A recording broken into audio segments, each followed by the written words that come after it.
ಏನ್ ಸಾಲ್ಯವ ಈಗಿಂದು. ಈಗಿನ ಸಾಲಿ ತಿಳಿವಲ್ದಂಗ ಹೋಗೇತ್ ನಮ್ಗ.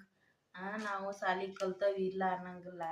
ಈಗಿನ ಸಾಲ್ಗಳಿಗೆ ಫೀಸ್ ತುಂಬೋದ್ರಾಗನ ಎಲ್ಲೊಂದ್ ಅರ್ಧ ಆಸ್ತಿನ ಕಳ್ಕೊಬೇಕಾಗತ್ತೆ ಏನ ಅನ್ಸ್ ಹೋಗೇತ್ ನೋಡವ ನಂಗಂತ್ರು. ಕರೇನಾ ಏನ್ ಮಾಡ್ತಿದಿ ಸಾಲಿಗೆ ಫೀಸ್ ತುಂಬಿ ಬುಕ್ ಕೊಡಿಸಿ ಬಟ್ಟೆ ಕೊಡಿಸಿ ಸಾಲಿಗೆ ವ್ಯಾನ್ ಕಳಿಸಿ ವ್ಯಾನಿಗೆ ದುಡ್ಡು ಕಟ್ಟಿ ಕೊನಿಗೆ ಸಂಜೆ ಮುಂದ ನಾವ ಅಭ್ಯಾಸನು ನಾವ ಮಾಡಿಸ್ಬೇಕ್ರಿ. ಅಭ್ಯಾಸ ಮಾಡಿಸಿ ಮತ್ ಕಳಿಸ್ಬೇಕು. ನಮ್ದು ಇತ್ತು ಸಾಲಿ ಹಿಂಗ ಬಟ್ಟೆ ಕೊಟ್ಟು ಬ್ಯಾಗ್ ಕೊಟ್ಟು ಮಧ್ಯಾಹ್ನ ಬಿಸಿ ಊಟನೂ ಕೊಟ್ಟು ನಾವ್ಯಾಕ್ರ ಶಾಲಿಗೆ ಹೋಗ್ಲಿಲ್ಲ ಅಂದ್ರ 4 ಮಂದಿ ಕಳ್ಸರಿ ನಮ್ ಹೊತ್ಕೊಂಡ್ ಹೋಗಾಕ. ಮನ್ಯಾಗೂ ಬಡ್ತಾ ಬಡ್ದು ಕಳ್ಸರು, ಶಾಲ್ಯಾಗೂ ಬಡಿಯರು. ಯಾಕಾರ ಶಾಲಿ ಹೋಗೋದ್ ಲೇಟ್ ಆತಂದ್ರ ಬಿರಿ ಬಿರಿ ಬಿರಿ ಬಿಸ್ಲಾ ನಿಲ್ಸರು. ಸರ ತಲೆ ಬಿಸಿ ಆಗೇತ್ರಿ ಅಂದ್ರು ಕೇಳ್ತಿರ್ಲಿಲ್ಲ.